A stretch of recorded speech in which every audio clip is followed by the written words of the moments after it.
Hi, boys and girls. This week's story is called Water is Fun, and it is a great story for this week because it is supposed to be really hot the next few days.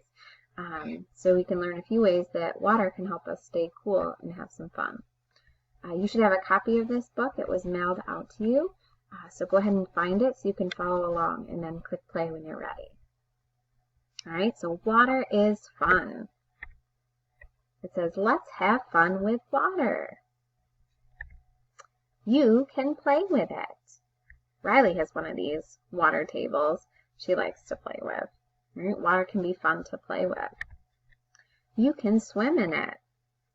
Yeah, I see you swimming in the pool. Swimming's a great way to stay cool on a hot day.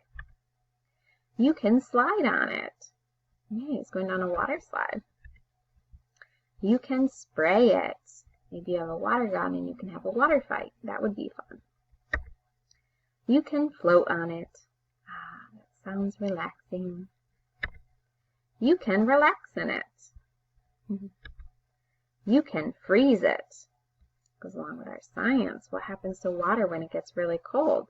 It freezes, so you can make ice. You can drink it. Yeah, especially when it's hot, it's important to drink a lot of water and stay hydrated. Water is great for a hot day. The end.